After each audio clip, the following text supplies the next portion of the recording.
Okay, I need to finish that assignment by tomorrow. And I still haven't gone to the gym today. Plus, I promised myself that I would finally start working on that side project. Oh, and yeah, I can't forget that I gotta reply to those emails. And maybe I should start reading this book that's been sitting on this table. Yeah, this is a lot.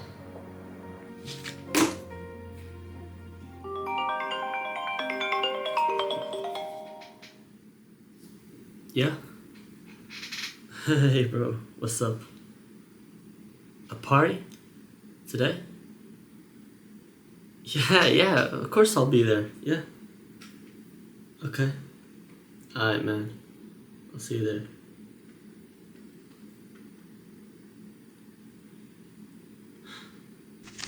Yeah, so something like that is what happens when we forget to simplify our life. It is very easy to say yes to way too many things and quickly become overwhelmed. The truth is, no one likes turning down an invite, because if someone invites me to a wedding or a birthday party, it means that they cared about me enough to actually take time out of their lives to give me the invite. But by constantly saying yes to others, this implies saying no to myself. This begs the question, how can we learn to say no without constantly feeling guilty? Let's say that you have a personal project, okay? Let's say you start posting videos on YouTube and a friend of yours comes to you and says, hey, I have this idea for a startup and I would love if you became a co-founder with me.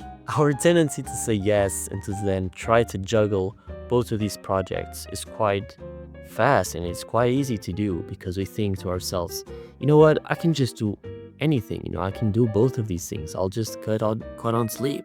I'll sleep 6 hours and I'll make it work. But it doesn't exactly happen this way. In fact, most of the times when we want to focus on several things, what really ends up happening is that we have to sacrifice all of them at the same time. Imagine you have 10 plants that you want to grow, but you only have 1 jar of water to feed all of those plants. Well, if you were to split that jar into the 10 plants, then odds are all of those plants would die because none of them would receive enough water to actually survive. But if you actually sacrifice 9 of the plants and you utilize the whole jar to feed 1 of those plants, then I'm pretty sure that plant will be able to survive because it's continuously receiving water. So it really comes down to having the ability to purposely cut down things from your life, or in other words, simplifying it.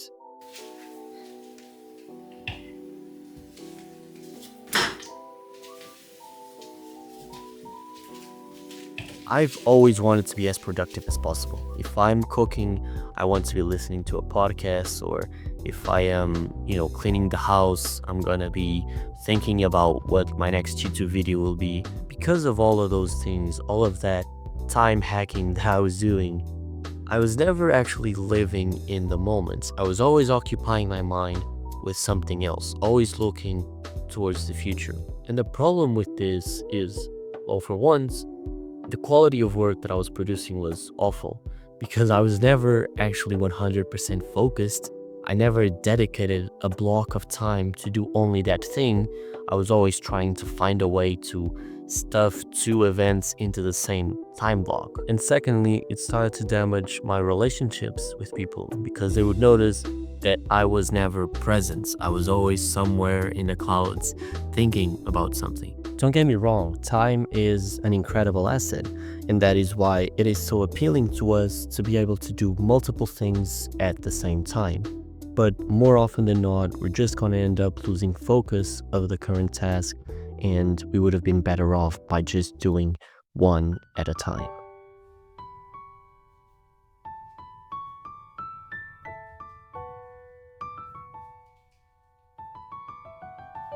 When I first entered college, I went all out. I joined like a college club where I was doing roughly 15 hours of work per week. And then on top of that, I was doing like, 7 hours of gym every week. And then on top of that, I also had my work from college, which was about, I don't know, let's say 30 hours a week. The point is, I had stacked way too many things on top of each other. I wasn't sleeping anything. I was sleeping like 6 hours. I wasn't happy. I didn't have a social life.